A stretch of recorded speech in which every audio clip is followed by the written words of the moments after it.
আমি সেটা তো বলতে পারবো না। দেখা যাচ্ছে কি না তোমার বলতে হবে। আমার সামনে মুখের পরে দিয়ে সমস্ত মিথ্যা কথা বানায় বানায় আমাকে বলাইছে। জোর করে হিন্দু নির্যাতনের অভিযোগ করিয়েছে ভারতীয় মিডিয়া। বিব্রত নড়াইলের খুকুরানী বিশ্বাস। এমন ঘটনায় বিস্মিত এলাকাবাসী। এটা ইন্ডিয়ার যে মিডিয়া ছিল, আমার যা ধারণা ওদের একটা চক্রান্ত। আমাকে তারা পুজো করতেও নিষেধ করে না, তারা আরো সাহায্য করতে। উত্তেজনার মধ্যে পঞ্চগড়ে বিএসএফ এর গুলিতে বাংলাদেশি নিহত। বিজিবির কড়া প্রতিবাদ। ভারতীয় দূতাবাসে ইনকিলাব মঞ্চের স্মারকলিপি। দ্রুত ভোট হলেই স্থিতিশীল হবে দেশ, বলছে বিএনপি। সংস্কারে গতি বাড়ানোর তাগিদ জামাতের।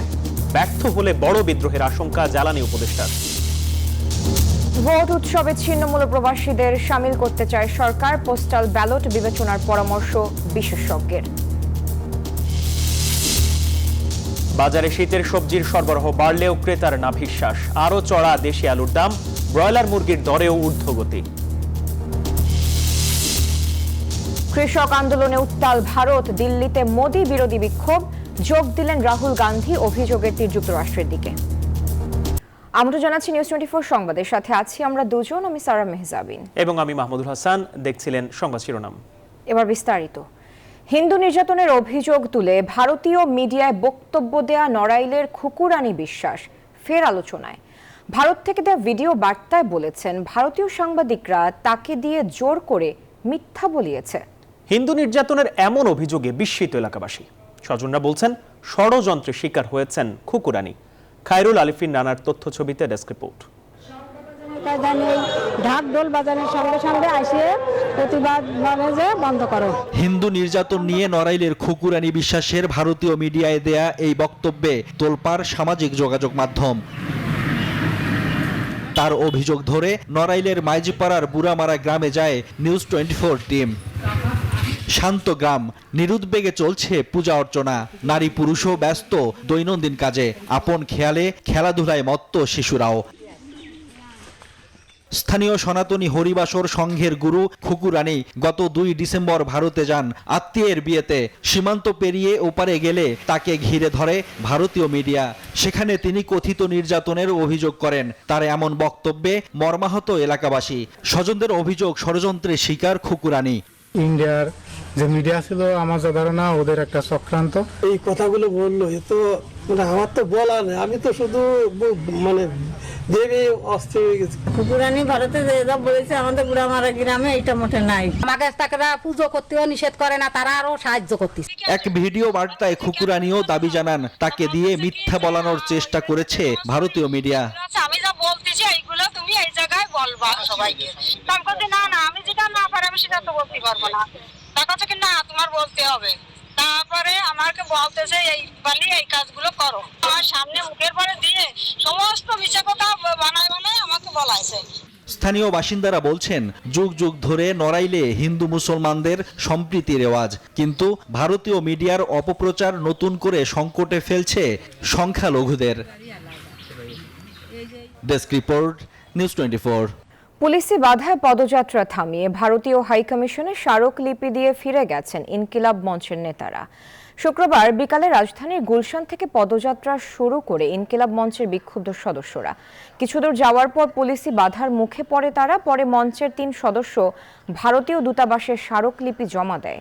এর আগে সংক্ষিপ্ত সমাবেশে বক্তারা বলেন ভারতীয় গণমাধ্যম উস্কানিমূলক সংবাদ প্রচার করে বাংলাদেশকে গৃহযুদ্ধের দিকে ঠেলে দিচ্ছে। যে গণমাধ্যমগুলো সেই গণমাধ্যম আজকে এবিপি নিউজ করেছে যে বাংলাদেশে হিন্দু নারীরা শাখা সিঁদুর পরে চলাচল করতে পারে না। আপনারা যারা আছেন এখানে আপনাদের কাছে প্রশ্ন রাখি, আপনাদের এলাকায় কতজন হিন্দু নির্যাতিত হয়েছে এবং কে শাখা সিঁদুর পরে বের হতে পারে না? এর জবাব আমরা চাই। তারা শুনেছে, পুরোটা শুনেছে এবং তারা বলেছে যে আপনাদের এই পুরো কনসার্ন আমরা সর্বোচ্চ গুরুত্বের সাথে শুনলাম এবং এই অথরিটিকে আমরা সর্বোচ্চ দ্রুত সময়ের মধ্যে আমরা পৌঁছে দিব। আবারও ভারতীয় সীমান্ত রক্ষীর গুলিতে বাংলাদেশি নিহত। পতাকা বৈঠকের মাধ্যমে এই ঘটনার প্রতিবাদ জানাবে বর্ডার গার্ড বাংলাদেশ। পঞ্চগড় সীমান্তের এই ঘটনা 2 দেশের সম্পর্কের উত্তপ্ত পরিস্থিতিতে ঘি ঢালার কাজ করল বলেই মনে করেন বিশ্লেষকরা। কূটনৈতিক চ্যানেলে আলোচনার মাধ্যমে সতর্কতার সঙ্গে পরিস্থিতি সামলানোর পরামর্শ তাদের। ভারতের আগরতলায় বাংলাদেশের সহকারী হাই কমিশনে হামলা, ধর্মীয় ইস্যুতে পাল্টাপাল্টি বক্তব্য কিংবা বাংলাদেশ ইস্যুতে ভারতীয় গণমাধ্যমের অপপ্রচার, এমন নানা ইস্যুতে গেল কদিন ধরেই খুব একটা ভালো যাচ্ছে না প্রতিবেশী বাংলাদেশ ভারতের সম্পর্ক। এমন পরিস্থিতিতে শুক্রবার ঘটল সীমান্ত হত্যার ঘটনা। পঞ্চগড়ের ঘাগড়া সীমান্তে ভারতীয় সীমান্তরক্ষীদের গুলিতে মারা গেছেন আনোয়ার হোসেন নামে এক বাংলাদেশি। বিজিবি ও এলাকাবাসীর তথ্য অনুযায়ী অবৈধ অনুপ্রবেশের জেরে গুলি চালিয়েছে বিএসএফ। পতাকা বৈঠকের মাধ্যমে মরদেহ ফেরত আনার প্রক্রিয়াও চলছে। লোকজন সাধু, গরু ব্যবসায়ী, মাদক ব্যবসায়ী, এরা যেহেতু কাঁটাতার বেড়া এখানে নেই, এদিক দিয়ে তারা এই সব গরু অথবা অবৈধভাবে মাদক পারাপারের সময় এই ঘটনাগুলো ঘটে থাকে। দুই দেশের নিজস্ব আইন আছে, তো এটা তো যেভাবে বিচার বহির্ভূতভাবে হত্যাকাণ্ডটা ঘটছে, এটা দুই দেশের তো মানবাধিকারের পক্ষে কথা বলে না। যে অপরাধ করবে এই অপরাধের ওদের সাজা আছে, কিন্তু মেরে ফেলা এটা কিন্তু সাজা না। সীমান্ত হত্যার এই ঘটনা দুই দেশের সম্পর্কের বৈরিতা আরও বাড়াবে বলেই মনে করেন বিশ্লেষকরা। তারা যদি এই যে হত্যাকাণ্ড, সীমান্তে উত্তেজনা সৃষ্টি, এসব বিষয়ে তাদের আরো বেশি করে এখানে যদি সম্পর্ক পারস্পরিক উন্নয়নের দিকে তাদের দৃষ্টি থাকে, তাহলে এগুলি বন্ধ করা অবশ্যই উচিত অবিলম্বে। সতর্কতার সঙ্গে পরিস্থিতি মোকাবিলার পরামর্শ বিশেষজ্ঞদের। এই ঘটনাটা খুবই একটি স্পর্শকাতর বিষয় হয়ে যে কোনো সময় দাঁড়াতে পারে। এই বিষয়টি আরো গভীরভাবে মূল্যায়ন করা উচিত, উত্তেজনা না ছড়িয়ে বা এখনই এটার বিষয়ে সরাসরি কোনো রকমের মন্তব্য না করে ভারতীয় পক্ষের কি বক্তব্য সেটা জানা উচিত, এবং সেটা যদি মনোভূত না হয় তাহলে অবশ্যই আমাদের সেই অনুযায়ী ব্যবস্থা নিতে হবে। এর আগেও এমন ঘটনায় বারবার প্রতিবাদ জানানো হলেও কাজ হয়নি তেমন। তাই কূটনৈতিক চ্যানেলে আলোচনার মাধ্যমে স্থায়ী সমাধান খোঁজার কথাও বলছেন বিশেষজ্ঞরা। সজল দাস, নিউজ 24, ঢাকা। যত দ্রুত জাতীয় নির্বাচন হবে তত দ্রুত দেশ স্থিতিশীল হবে বলে মন্তব্য করেছেন বিএনপির স্থায়ী কমিটির সদস্য ডক্টর খন্দকার মোশাররফ হোসেন। বলেন, আওয়ামী লীগ ও তার দোসররা ভারতে অবৈধভাবে আশ্রয় নিয়ে দেশ বিরোধী ষড়যন্ত্র করছে। রাজধানীতে আরেক অনুষ্ঠানে ভারতীয় সংবাদ মাধ্যমের সমালোচনা করে বিএনপির সিনিয়র যুগ্ম মহাসচিব রুহুল কবির রিজভী বলেন, সাম্প্রদায়িকতার ধোঁয়া তুলে বাংলাদেশে আধিপত্য কায়েম করতে চায় ভারত। ভারতীয় পণ্য বর্জনের আহ্বান জানিয়ে এবার ব্যতিক্রমী প্রচারণায় বিএনপির সিনিয়র যুগ্ম মহাসচিব রুহুল কবির রিজভী।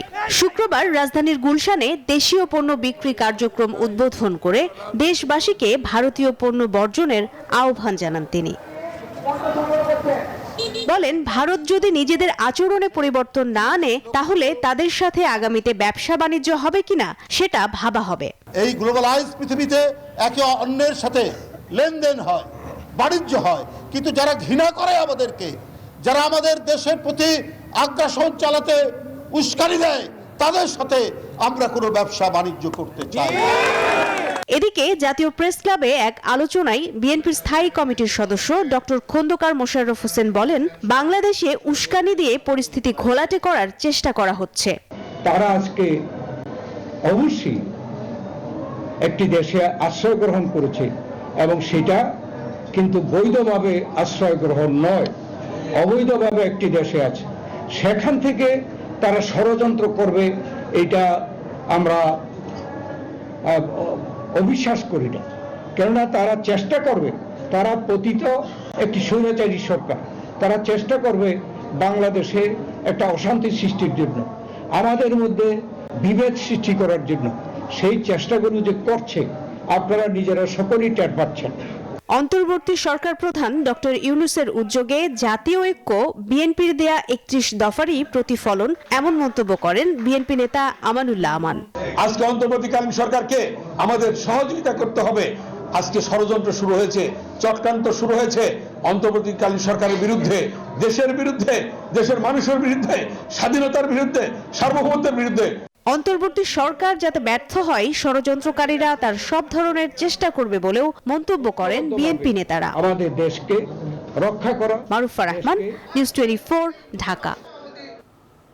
আওয়ামী লীগকে বন্ধু বানাতে গিয়ে বাংলাদেশের জনগণকে শত্রু বানিয়েছে ভারত, এমন অভিযোগ করেছেন বিএনপির স্থায়ী কমিটির সদস্য অবসরপ্রাপ্ত মেজর হাফিজ উদ্দিন আহমদ। শুক্রবার বিকেলে জাতীয় প্রেস ক্লাবে বাংলাদেশ পূজা উদযাপন ফ্রন্টের আয়োজনে ভারতীয় আগ্রাসনের বিরুদ্ধে বাংলাদেশি চেতনার জাগরণ শীর্ষক আলোচনা সভায় এই মন্তব্য করেন তিনি। বলেন, ভারতের সাথে হওয়া সকল চুক্তি রিভিউ করতে হবে, বাংলাদেশ কারো জন্য হুমকি নয় দাবি করে মেজর হাফিজ বলেন, বাংলাদেশকে ধ্বংস করতে বিজেপি সরকার তাদের গণমাধ্যমকে ব্যবহার করে মিথ্যাচার চালাচ্ছে। ভারত সরকারের সবচেয়ে বড় ভুল হলো বাংলাদেশের মানুষকে তারা শত্রু বানিয়ে ফেলেছে আওয়ামী লীগকে বন্ধু বানাতে গিয়ে। তারা জনগণের সাথে বন্ধুত্ব চায় না। এই ধরনের একটা দল যারা লুটপাট চোরের দল, চোরতন্ত্র প্রতিষ্ঠা করেছে বাংলাদেশে, তাদের সাথে তারা বন্ধুত্ব করতে গিয়েছে। অথচ ভারত আর Bangladesh could have been good friends. আমরা বিএনপিতে আরো অন্য ধর্মাবলম্বী ব্যক্তিদেরকে দেখতে চাই, যাতে আমরা গণতন্ত্রের জন্য আগামী দিনে লড়াই করব, দেশের স্বাধীনতা সার্বভৌমত্বের জন্য লড়াই করব। সংস্কারের গতি বাড়াতে পেশি শক্তি মুক্ত একটি অবাধ সুষ্ঠু নির্বাচন প্রয়োজন বলে মন্তব্য করেছেন জামায়াত ইসলামের আমির ডক্টর শফিকুর রহমান। বলেন, যৌক্তিক সময়ের মধ্যে দ্রুত নির্বাচন দিতে হবে। সকালে কুমিল্লা টাউন হল মাঠে মহানগর জামায়াতের কর্মী সম্মেলনে প্রধান অতিথির বক্তব্যে এসব কথা বলেন তিনি। বলেন, একটি গোষ্ঠী দেশের বাইরে থেকে নিজেদের স্বার্থ হাসিল করতে চায়। কোনো আগ্রাসন সহ্য করা হবে না এবং দেশের 1 ইঞ্চি জমি কাউকে ছাড় দেওয়া হবে না বলে কঠোর হুঁশিয়ারি দেন তিনি।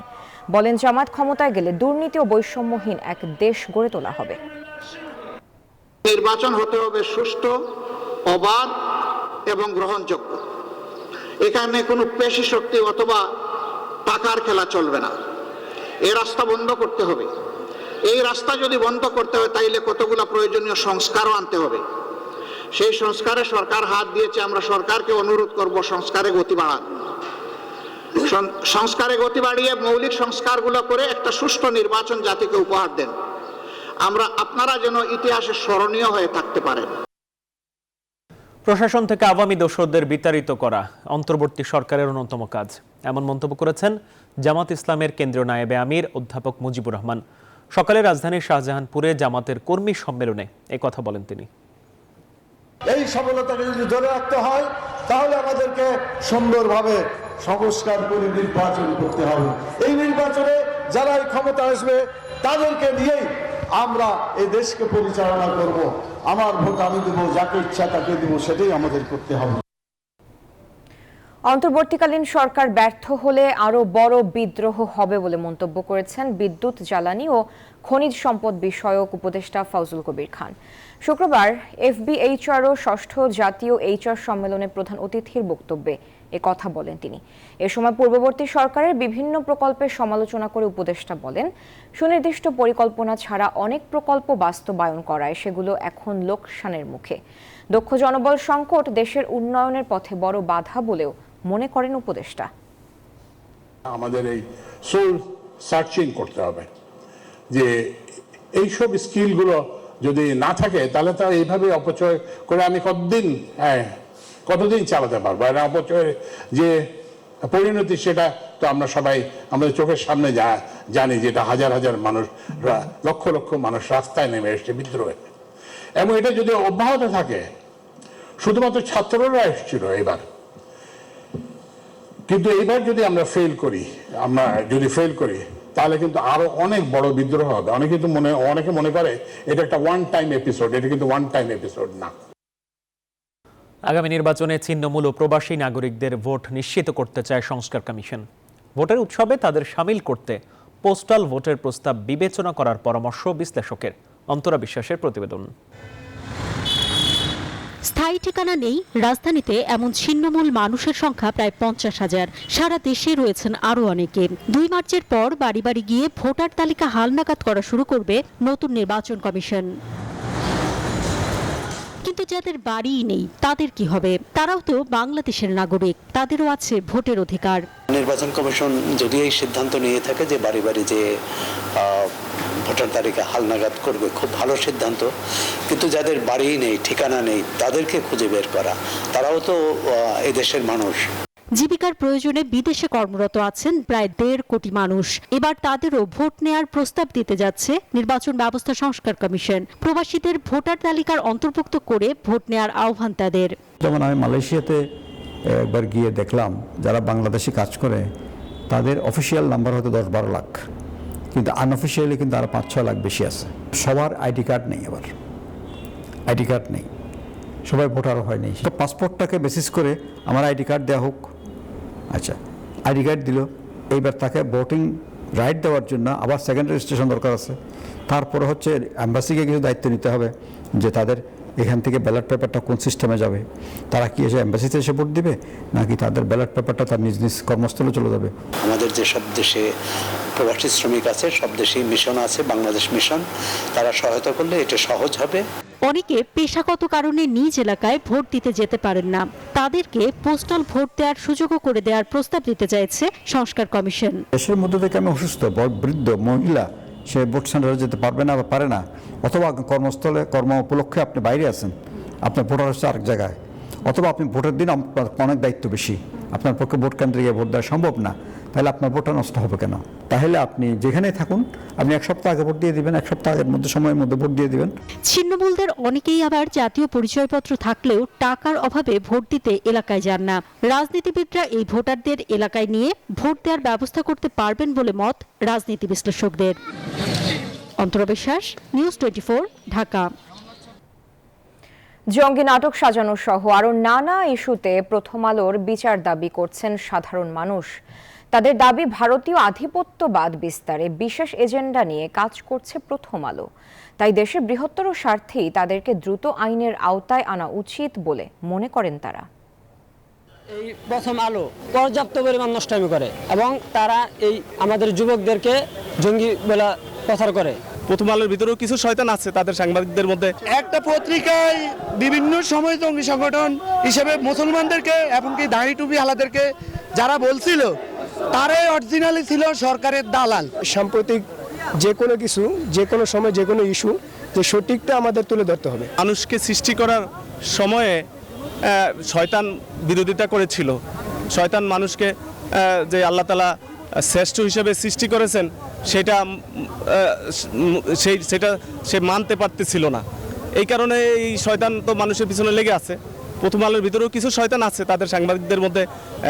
শয়তান বলবো কিনা আমি ঠিক বলতে পারছি না, তবে তাদের পড়াশোনার কিছুটা অনেকের কমতি আছে ইসলাম সম্পর্কে। এই জন্য হয়তো তারা অন্যদের প্রোপাগান্ডার মধ্যে পা দিতে পারে। প্রথম আলোই বাদ দেওয়া উচিত। বাংলাদেশে প্রথম আলো নামে কোনো পত্রিকা থাকবে না। ইসলামিক যারা জ্ঞান রাখে তারাই শুধু খবর প্রচার করবে। তারা ইসলামের বিপক্ষে কথা বলে এবং তারা ইন্ডিয়ার গোলামি করে।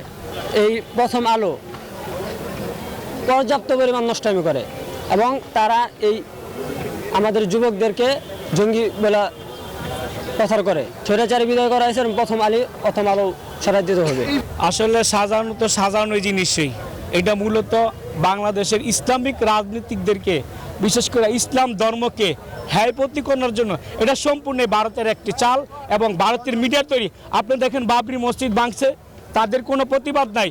প্রতিদিন তারা আপনার মুসলমানদেরকে নির্যাতন করতেছে।